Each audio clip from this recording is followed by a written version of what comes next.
Hi. So, foundation.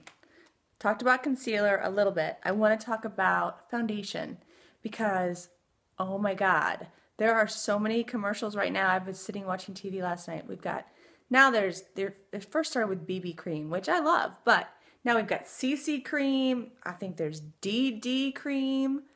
It's getting a little insane now. Back in my day, when I was at the shopping at the counters or working at the counters, it was just different shades, 150 different shades. I think Prescriptives had like a custom blending thing and all this, and that wasn't confusing enough. And now we've got all these kinds of formulas that they're throwing out there. Is it just a gimmick, or is it something that we need to look at? Well, probably a little bit of both.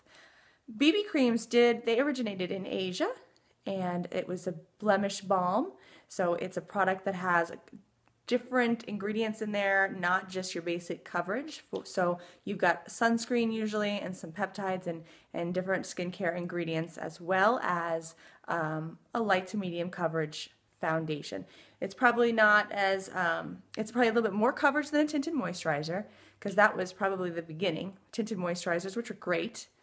And then you add sunscreen, so you've got the best of both worlds there. And now the BB creams as well came into play. And now the CC creams, or our color correcting creams, they're basically just tones. They're going to help with correcting your different tones, but really you can do that with the right shade of foundation itself. Sorry. My cat's at the door and distracted me. But, so let's talk about foundation. Foundation, my philosophy here is to use the least amount of coverage possible. If you've got flawless skin, don't go get a full coverage foundation.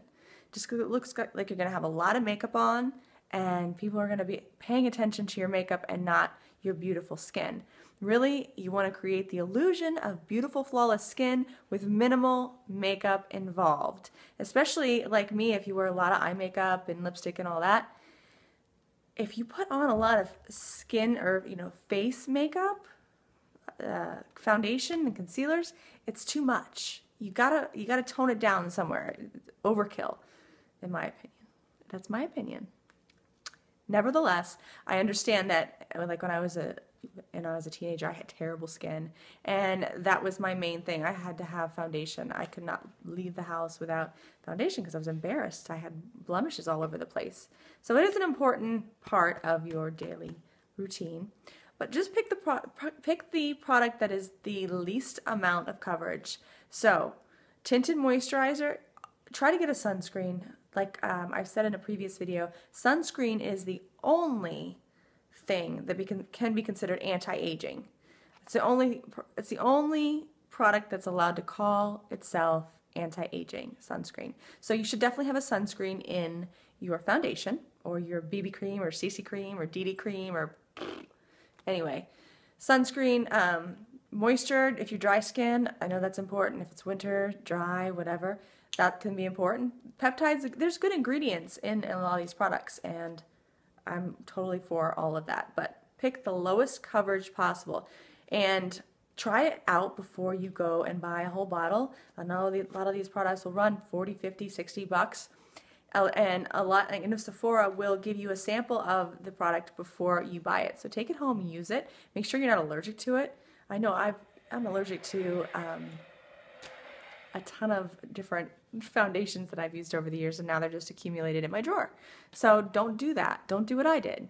Test it out, see if it works.